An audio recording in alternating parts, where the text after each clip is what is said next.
আজকে আমরা আলোচনা করব কাওলা সম্পাদনের মামলা বা দলিল সম্পাদনের মামলা বলতে কি বোঝায়। একটা কায়না সম্পাদনের মামলা করতে গেলে আপনার যে বিষয়গুলো জানা থাকা জরুরি সেটা হচ্ছে যে কাওলা সম্পাদনের মামলা করবেন সেই জমিটা নিয়ে কোনো বায়নাপত্র দলিল আছে কিনা, তারপরে আপনি তার বায়না করার সময় টাকা দিয়েছিলেন কিনা এবং জমিটার দখল হস্তান্তর হয়েছে কিনা, অর্থাৎ আপনি দখলে আছেন কিনা।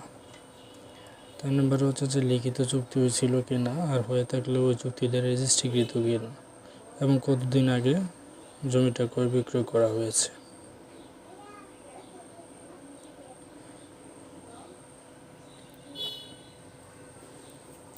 আচ্ছা, কাওলা সম্পাদন মামলা কি?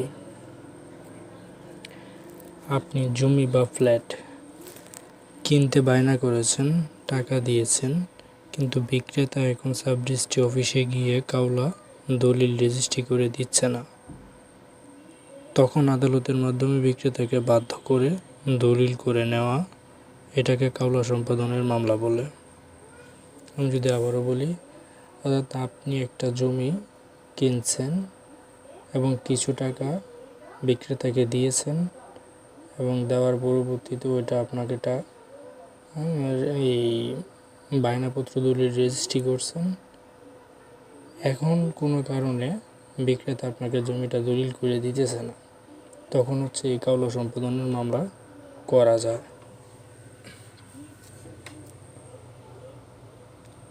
আচ্ছা, কোন আইনে এই কাওলা সম্পাদনের মামলাটা হয়ে থাকে? এটা হচ্ছে সুনির্দিষ্ট প্রতিকার আইন 1877-12 ধারা অনুযায়ী কাওলা সম্পাদনের মামলা করতে হয়। মামলা করতে কী কী লাগবে? একটা লিখিত বায়নানামা লাগবে এবং এই বায়নানামাটা অবশ্যই রেজিস্ট্রি করা থাকতে হবে। রেজিস্ট্রি করা থাকতে হবে।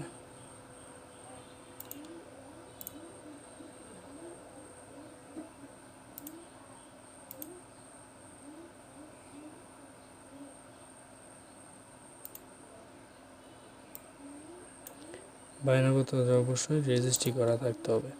যদি রেজিস্ট্রি করা না থাকে তাহলে আপনি কাওলা সম্পাদনের মামলা করে কোনো বেনিফিট নিতে পারবেন না। তবে এখানে একটা কথা বলা আছে যে 300 টাকার স্ট্যাম্পের মধ্যে বায়না করা এবং সেটা নোটারি করলে, এই 300 টাকার স্ট্যাম্পের মধ্যে নোটারি করে যদি আপনি কাউকে টাকা দেন তাহলে আপনি এই টাকাটা উদ্ধার করতে পারবেন, কিন্তু স্থাবর সম্পত্তির বিনিময়ে যদি টাকা দেন তাহলে আবার এটা কাওলা সম্পাদন করে নিতে পারবেন না। কারণ কাওলা সম্পাদনের মোকদ্দমা করতে হলে আপনার বায়নানামা সাব রেজিস্ট্রি অফিস থেকে রেজিস্ট্রি করাটা বাধ্যতামূলক।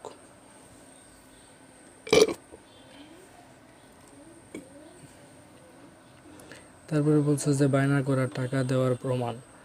বায়না করার সময় যে টাকা দিয়েছেন এটা হচ্ছে আপনার প্রমাণপত্র হিসেবে আপনার কাছে চেক থাকতে পারে, ব্যাংকের রসিদ থাকতে পারে, স্ট্যাম্পের স্বীকারোক্তি থাকতে পারে, এছাড়াও আপনার অন্যান্য লোকজন সাক্ষী থাকতে পারে।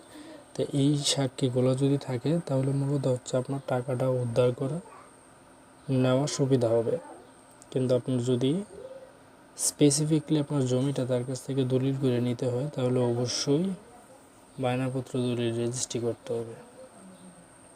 আর একটা বিষয় হচ্ছে, আপনি যখন বায়নাপত্র বা কাওলা সম্পাদনের মামলা করতে যাবেন তখন আপনাকে প্রস্তুত থাকতে হবে আপনি যে টাকা ধার্য কইরা জমিটা কিনছিলেন তার কিছু টাকা দিয়েছেন এবং বাকি আছে কিছু টাকা।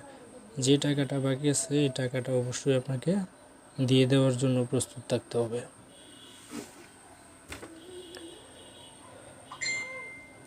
সময়সীমা কতদিন? একটা কাওলা সম্পাদনের মামলা করার সময়সীমা হচ্ছে 3 বছর। অর্থাৎ যেই দিন আপনার কাওলা সম্পাদন করে দিতে অস্বীকার করছে ওই দিন থেকে 3 বছরের মধ্যে আপনার এই কাওলা সম্পাদনের মামলা করতে হবে।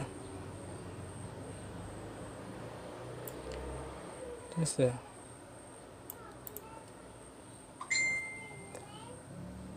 তারপর হচ্ছে এখানকার নিয়ম। বায়না বৈধ হলে আদালত বাধ্য দলিল করে দেওয়ার ডিক্রি দিতে, আর যদি বিক্রেতা টাকা ফেরত দিতে চায় তারপরও এটা কোনো ফায়সালায় পৌঁছানো যাবে না। অর্থাৎ আপনার যদি একটা বায়না, এই যে দেখেন এখানে যেটা বলছে বায়না বৈধ হলে, অর্থাৎ আপনার যদি বায়নাপত্রটা বৈধ হয় এবং রেজিস্ট্রি করা থাকে, তাহলে আদালত বাধ্য আপনাকে দলিল করে দিতে। যদি লিখিত বায়নানামা না থাকে, এখন হচ্ছে যে সমস্যাটা হচ্ছে আমরা সবাই পড়ি যে আমি জমি কেনার জন্য টাকা দিয়েছি কিন্তু কোনো বায়নাপত্র হয় নাই বা লিখিত কোনো বায়নাপত্র নাই, এক্ষেত্রে আপনি কী করবেন? দেখেন, যদি আপনার লিখিত কোনো বায়নাপত্র না থাকে, তাহলে আপনি কাবলা সম্পাদনের মামলা করে কোনো বেনিফিট নিতে পারবেন না। এখানে পরিষ্কার বলা আছে সম্পত্তি হস্তান্তর আইন 1882 এর 54 ক ধারা অনুযায়ী 100 টাকার বেশি মূল্যের জমি বায়না লিখিত হইতে হবে। অর্থাৎ আপনি যে জমিটা বায়না করতেছেন সেই জমিটার মূল্য যদি 100 টাকার বেশি হয়, 100 টাকার বেশি হয়, তাহলে অবশ্যই সেটা লিখিত বায়না হইতে হবে। তবে এখানে আরেকটা বেনিফিট আছে, সেটা হচ্ছে আপনার লিখিত বায়নাপত্র যদি নাও থাকে, কিন্তু জমি যদি আপনি টাকা দেওয়ার পরে আপনার দখল হস্তান্তর করে থাকে, অর্থাৎ জমিটা যদি আপনি দখলে থাকেন, তাহলে এখানে হচ্ছে আপনি এই সম্পত্তি হস্তান্তর আইনের 53 ক ধারা অনুযায়ী আপনার স্থায়ী নিষেধাজ্ঞার মামলা করতে পারবেন। স্থায়ী নিষেধাজ্ঞার মামলা করলে আপনাকে বেআইনিভাবে ওই সম্পত্তি থেকে উচ্ছেদ করতে পারবে না, ঠিক আছে? কিন্তু কাওলা সম্পাদন করতে পারবেন না। আর যদি কাওলা সম্পাদনের জন্য কিছু টাকা দিয়ে থাকেন, রেজিস্ট্রি করে না থাকেন, সেই ক্ষেত্রে আপনি টাকাটা ফেরত পাওয়ার জন্য মানি সুট মামলা করতে পারবেন, 420